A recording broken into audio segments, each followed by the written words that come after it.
Hi guys, welcome back to my channel. I really hope you're all well. I am actually really cold right now. I've been like wearing t-shirts in the hope that maybe it's gonna encourage spring to make an appearance, but I'm cold. I'm really cold, but I'm just gonna suffer through it for this video. I'm not sure if I kind of look like I've just escaped from jail or something, but I really do love this t-shirt, so whatever, we're fine. Yeah, so that was kind of like a bit of a unorthodox start to a video, but I hope you guys are all well. I hope you've been having a good week. I'm really enjoying this new slightly more relaxed upload schedule. I'm definitely feeling a lot better about the content I'm producing already, so I'm really pleased about that, and I hope you guys are enjoying it too. Before I go on with today's video, as always, please make sure you follow me on Instagram for daily outfit updates, styling videos and outfits of the day. I will leave my feed and my handle on the screen for you as always, so do go and follow along. I would absolutely love to have you guys. Today I thought I would kind of do a bit of a follow-up video from my Ganni shoulder bag unboxing that I did back in January. If you guys have not seen that yet, I will leave it linked in the cards above, so make sure you go check it out. I did kind of like an unboxing and first impressions. This was my only sale purchase really of the year in the Boxing Day, Christmas sales, whatever you want to call them. And then I thought I'd kind of do a follow-up now. It's been about a month or so since I got the bag, just to kind of talk about how I found using it, what I like about it, what maybe I don't like about it, and if I still agree with anything I mentioned in the initial first impressions. So if you like designer bag reviews, stay tuned. Okay guys, so this is how the Ganni bag arrives, and this is how I have stored it in its Ganni printed dust bag. Yeah, so I've actually left the tag on as well for matches. I don't know why I've done that, but I guess if ever I go to sell it, that probably helps. So maybe I'll keep it on there. Yeah, so the bag kind of, I need to get something to keep it like filled out, because as you can see, like obviously it doesn't hold like its bag shape necessarily. It's made of a very supple leather, so whenever you've not got it filled, it does kind of like deflate gradually.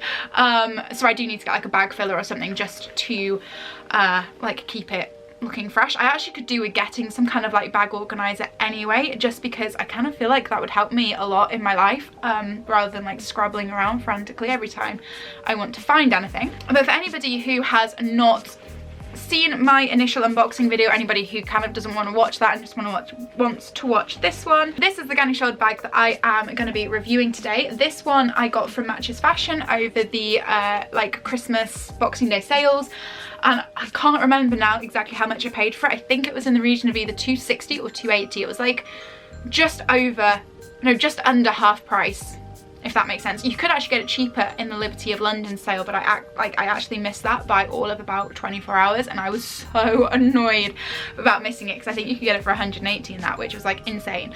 But basically I'd had my eye on this bag for a few months. I'd seen a load of people on Instagram wearing it and I thought it was gorgeous, but I hadn't actually kind of looked at pricing because I thought that it was going to be out of my price range. Also, when I was looking at it, I was just about to go off to Arizona, so I didn't actually have any money anyway, and then obviously once I got back from Arizona it was like full on saving for Christmas, so I didn't actually get the opportunity to go out and buy it. So when I saw it drop into the sale, I thought, well, this is fate, and I picked it up. The brown is now sold out everywhere, I believe, but they do still have the lemon yellow colour and the black as well. The lemon yellow isn't personally for me, but the black is beautiful, and I think that's still at sale price as well, so I will try and find some links to it and leave it in the down bar below if I can. If I can't, I will also try and find similar bags. This actually reminds me a lot of the Loewe puzzle in terms of its shape, and also of the Fendi baguette as well. Not so much because of its size, but again, it's kind of like a baguette bag shape almost. Like, I know I'm reaching with that one, but I kind of feel like it reminds me of that. With the bag, you get one crossbody strap. This is a fabric strap. Obviously, you guys know how much I love wearing various tones of brown and beige, so for me, this is a very on-brand bag. It's a very on-brand strap.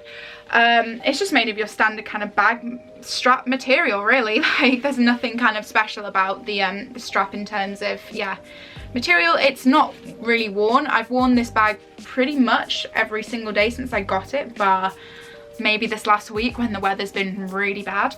And I haven't wanted to risk getting the leather marked, but aside from that, it's basically been worn every day, and it's not really showing any signs of wear and tear yet, which is always good. And then you also have this kind of just regular shoulder strap. You can wear it like that if you want, but it kind of looks a bit ridiculous. So if I'm using this strap, I just tend to carry it like that. The thing I love the most about this strap, and actually the thing that drew me to this bag so much as well, is this gorgeous like tortoiseshell detailing on this strap here.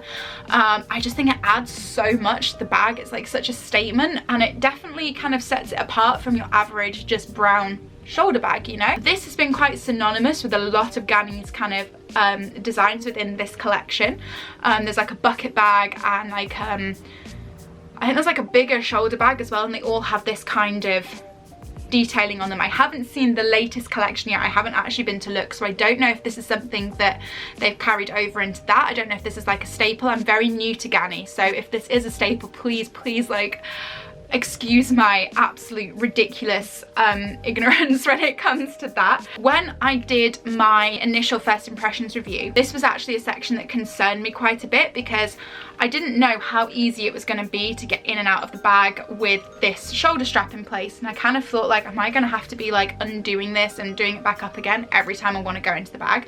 The answer to that, by the way, is no. It's actually very usable, but I was concerned because this strap doesn't fit 100% well within this like circular section basically. When you get the bag, this is unfolded, and obviously you can then adjust it to your preference. So I kind of like threaded it through, and then I got to this bit and you had to really like push to get it through this, and I was thinking that's not so great, and I was worrying that it was going to wear and like get a lot of wear and tear on the kind of the sides of this shoulder strap. And to be honest, like it has a tiny bit. I'm trying to like pull it through a little bit so you can see. I don't know if that's gonna even show up on camera. It's so minimal, but definitely not to the extent that I was worrying about. In fact, the only real wear that I can see is actually to the tassel on the zip, where it's just kind of like caught in the teeth of the zip a little bit, and it's scratched, but it's nothing obviously that's that visible. I will show you that in a minute.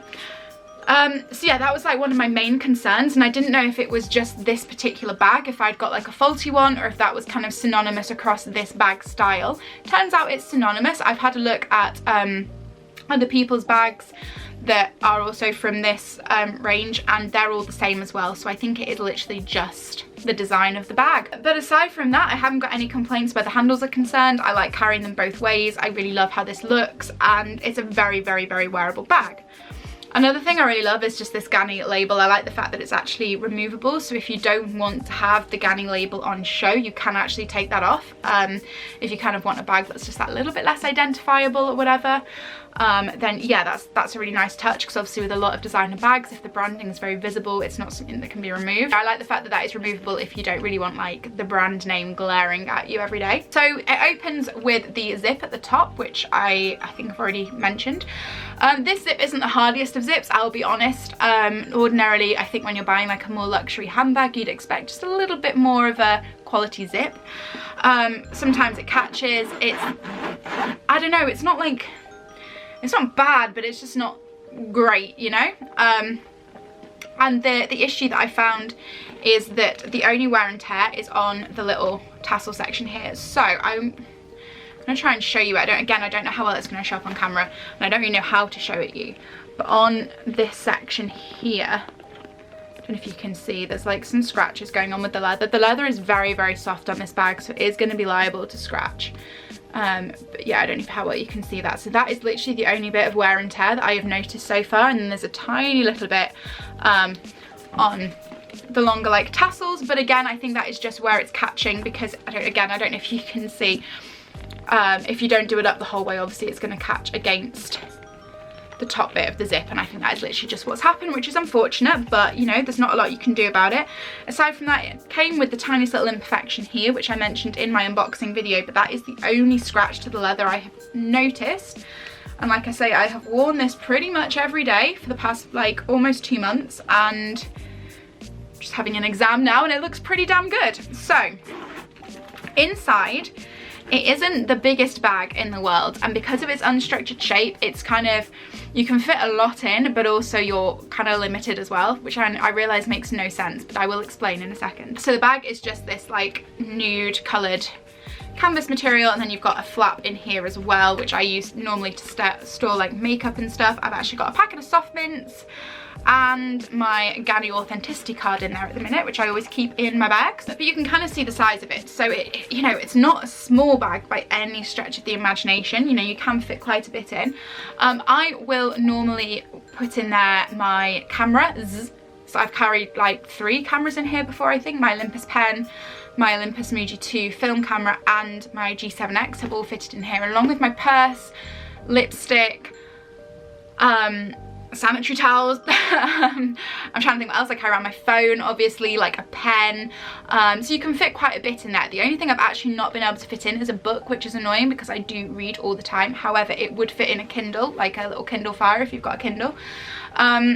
So that's the only downside for me really, is that you can't fit in your book, because I do carry a book with me every single place I go. But yeah, like aside from that, it is just a really great bag. You know, it's a fab little everyday bag. I've just noticed it's also showing a little bit of wear and tear in the like edging by the zip here, but again, I think that's probably to be expected when you've got the zip kind of like going back and to every 5 minutes on it. In terms of the leather, like it is super soft and it is quite thin leather as well, but it doesn't feel like bad quality, you know. I think this is a bag that, although I have been using it as an everyday bag, now that I've seen where the wear and tear is coming in, I need to be more conscious of being a little bit more gentle with the zip and a little bit more kind of aware of how much I may overfill it, so that when I'm like zipping it and unzipping it, I'm not kind of putting unnecessary strain on the hardware. But aside from that, it's doing really, really well.